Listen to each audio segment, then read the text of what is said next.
what is the case for expressing feelings and feeling feelings as a man?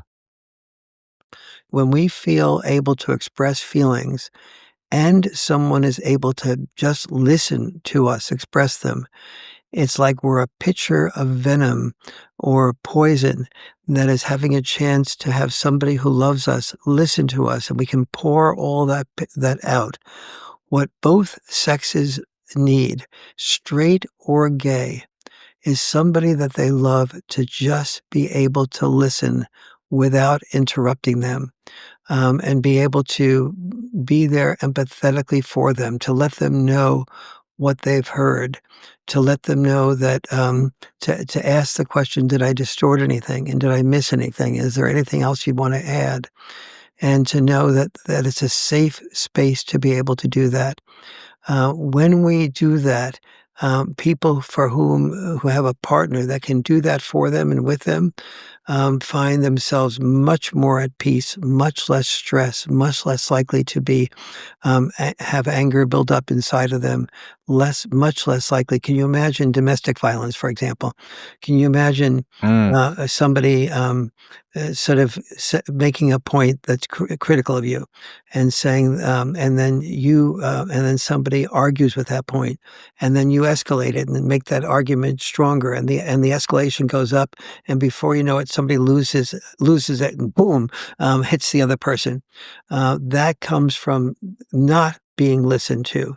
But can you imagine somebody saying, I feel like, you don't put the dishes in the sink, and that really makes the room a mess.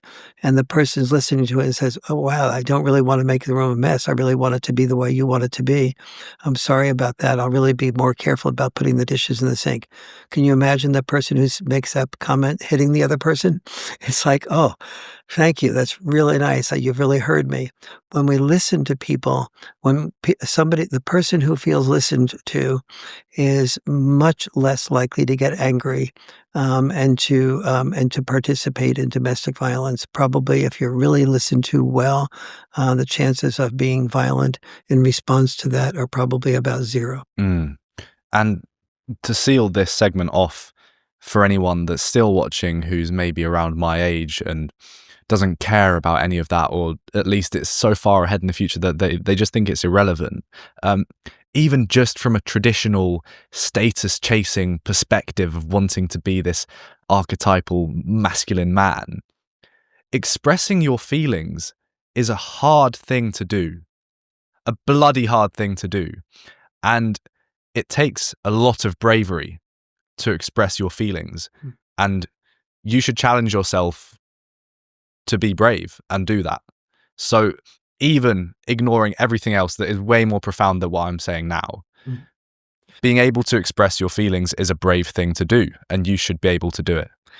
And before you learn to express your feelings, learn to listen to other people whose feelings are being expressed to you in a critical way.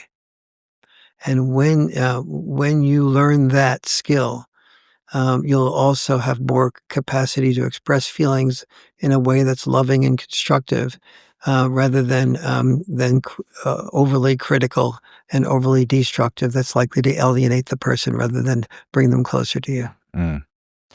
You had an encounter with someone pretty famous, and you're at a book signing. No, I think I know what you're talking about, and the Yes, I don't want to give the game away, right, you're but right, I'd love exactly. for you to So tell this the story. experience was, I had just come back from my first book tour.